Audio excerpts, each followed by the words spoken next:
நண்பா, அந்த பாண்டவர் மடிக்க நடக்கும் வழியில் நச்சமுள்ள நாட்டில் நடக்கின்ற வழியில் லட்சமுள்ளு, போகும் வழிகளில பொய்க்குழி, உண்ண சாதத்துல விஷம், படுக்கும் படுக்கையில பாம்பு, அரக்கு மெழுகென்று சொல்லக்கூடிய அரக்கு மாளிகை, எரிபொருளாக உண்டாக்க செய்து அரக்கு நாளையும் மாளிகை கட்டினேன். அரக்கு என்றால் தீக்கு சமமான பொருள். திக்குன்னு பத்தி எரியும். தீப்பட்டா திக்குன்னு பத்தி ஐவரை வில்லை விட்டு என்னிடத்தில் தளபதியாக இருக்கக்கூடிய புரோசனன் புரோசனன் என்ற மன்றை விட்டு அந்த அரக்கு மாலைக்கு வச்சு ஏண்டா பாண்டவர் செத்து விட்டார் என்று ஆவலோடு இருந்தோம். ஏண்டா செத்தார கண்டவனுக்கு பிறந்தடா இத்தனை மஞ்சள் மண்ணி செத்தாங்களா இல்லையா? சாகலடா. அப்ப நீ செத்துருக்க. மறுபடியும் என்ன செய்தி தந்திரமாக வரவழைத்து ஒரு அதிசயமான சபா மண்டபம்.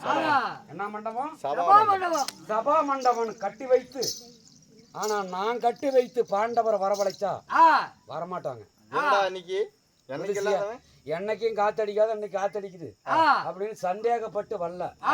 அதனால என் தந்தையாகப்பட்ட விதர்ணன், என் சிறிய தந்தை தான் அழைத்ததாக நீ வரவழைக்க வேண்டும் அப்படின்னு சொன்ன பின்னாடி தான் வந்தாங்க.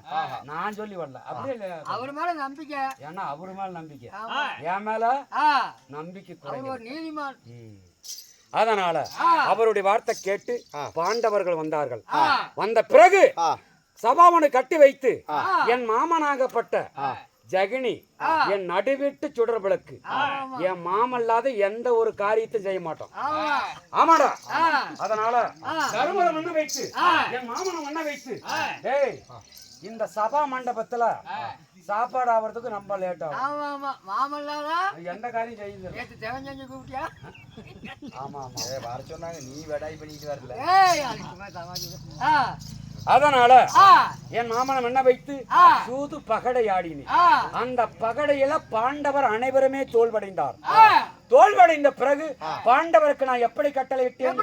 12 கானகம், ஓராண்டு அக்கியாது வாசம் அழைக்க வேண்டும். 12 கானகம், ஒரு வருஷம் அக்காது கடிக்கணும். டேய், அக்கியாது வாசம் ஓ யாரு கண்ணுக்கு தெம்படாத கூடாது. அப்படி வந்தால் பங்குல பிரகாரம் பாதி நாடு தருவேன் என்று நான் சொல்லல. இங்க அமைந்திருக்கும் குருபெரியவர் சொன்னார்கள், உங்களுக்கு நாடு தருவேன் என்ற தலையை மட்டும்தான் அசைத்தி நம்பியிருந்த பாண்டவர்கள் காடே வனவாசம் என்று ஓட்டி வைத்தேன். ஆயினும் போனால் போகட்டும். இன்று அதற்காக வந்தேன். நேற்று தினத்துல என்னிடத்துல யாரை விட்டு நாடு கேட்டார் தெரியுமா? கேவலம் ஒரு கோட்டான விட்டு என்ன மூலத்துல. அதனால என்னிடத்தில் கோட்டான விட்டு நாடு கேட்டார்கள். கோட்டான தெரியுமா? தெரியாது. கோட்டான தெரியாது. கோட்டான தான் நைட்ல பகல் வெள்ளம் கூகையை காத்து அதேதான். அந்த கோட்டான விட்டு நாடு கேட்டார்கள். நான் கொடுப்பனா? நான் யாருக்குமே கொடுக்க மாட்டேன். அதனால நான் அதுக்கு மறுத்து விட்டேன். ஆனால் நேற்று தினத்தில் அப்படி அனுப்பினார்கள். என்று யாரை விட்டு நாடு கேட்கிறார் என்று சற்று நேரம் அமர்ந்து பார்ப்போம். ஏதோ சத்தம் ஆரோ கத்திட்டு ஓடியாரா? ஐயோ ஆபத்து ஆபத்து, ஓடு ஓடியா ஓடியா ஓடியா ஓடியா அவயா அவயா ஓடியா ஓடியா ஓடியா ஓடியா ஓடியா ஓடியா அவயா தாய் மகாராஜா. ஏங்க யாரப்பா? அபயம் அபயம் அபயம் மகாராஜா அபயம், மகாராஜா அபயம், அபயத்தை ஆதரிக்க வேண்டும். என் அபயத்தை ஆதரிக்க வேண்டும். ஏன் இப்படி துடிக்க துடிக்க வருகிறாய்? என்ன காரணம்? அல்ல இவன் வாயை கிழிச்சு விட்டாங்க, இவன் பேச மாட்டான். நீ இவன் குஞ்சாரு தோட்டாங்க. சாமி நாளைக்கு செட்டி இப்படி போறியா இல்லையா? திருமாச்சரமா நாளைக்கு போய் ஆல்பம் வாங்கிட்டு வரேன். சாமி நாங்க யாரு தெரியலையா? உங்க நந்தவனத்து காவலர் நந்தகோணாருங்க. நந்தகோணார்கள், நந்தகோணார்கள். ஆமா. ஏன் இப்படி எல்லாம் ஆடை ஆவணம் கிழிந்திருக்கிறது, உடம்பெல்லாம் காயமாக இருக்கிறது? ஏன் என்ன நடந்தது? யாருன்னு தெரியலீங்க. ஒரு சின்ன சிறு பொடி பையன் வந்து நந்தவனத்துல நாசம் செஞ்சுக்கிட்டு இருந்தான்.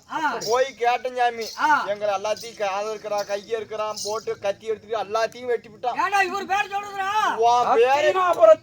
துரியோதனன் இப்படி என்று சொன்னாயா? துரியோதனன் சொன்ன மாதிரி தான் முதுவோ வைக்கிறான். அப்படியா? ஆ அப்படியா?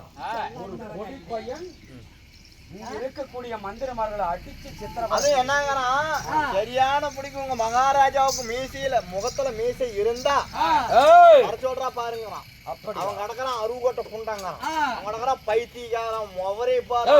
ஆமா. அவன் பேசுறான். அதே ஜாக்கிரதை நீ பேசிக்கிற. நான் பேசல. ஆளா மட்டும் சூர்யா இருக்கிறான் ஜாலியா. அதனால ஊதி அடிக்கிறான் கம்முனு. அதனால நீங்க அவனுடைய அடி பொறுக்க முடியாத என்னிடத்தில் முறையிட்டு இருக்கான். படி எப்படி டேய், ஆனந்த மன்னமன் சொல்கிறேன். மந்திரி, சேனாதிபதிகளே, நீ இப்பொழுது என்ன செய்கிறாய்? பாருங்க, காவல் துணியில இருக்கிற எண்ணெய் அடிச்சுட்டான். ஆனால் ஒரு எச்சரிக்கை. என்னது? உன்னை அடித்தவன் அந்த பாண்டவராய் இருந்தா அதே இடத்துல கண்டந்தொண்டமா வெட்டி விடு. மற்றவராய் இருந்தா இழுத்து வந்து தேறுகோடி கம்பத்துல கட்டி வை. பிறகு வந்து சந்திக்கிறேன். தேர்கோடிக்கு அப்புறம் இழுத்துட்டு வாங்க. நம்மளால அடி பார்க்க முடியாது. நான் வேலையை ராஜினாமா பண்ண.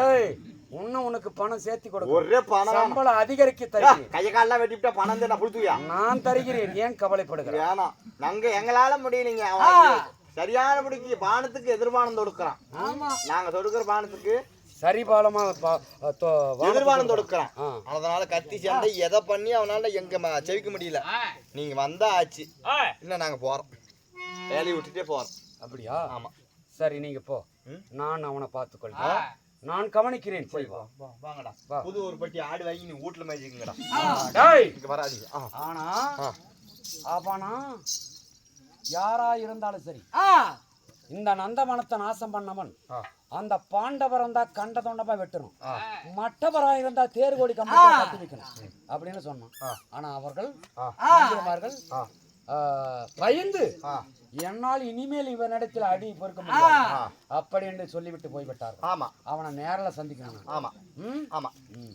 அப்படி போவதா இருந்தாலும் என் மாலையிட்ட மங்கை, என் தேவியாகப்பட்ட பான்மதி என்கிற பெருந்துருவாள், கருப்பு செட்டி பெருந்துருவாள் தான் அழைத்ததாக துரியோதன மன்னன் அழைத்தார் என்று என் தேவி அதிக சீக்கிரம் அழைத்தவாள். அப்படியாக அவள் இடத்துல ஒரு வார்த்தை சொல்லிவிட்டு நான் போவோம். அவனை பார்க்கணும். சபையோர்களே, துரியோதன மன்னனாகப்பட்டவர் தன் மனைவியாகப்பட்ட பானுமதி பெருந்துருவாள் இலக்க பானுமதி பெருந்துருவாள் சபைக்கு பிராள் மற்ற விஷயம்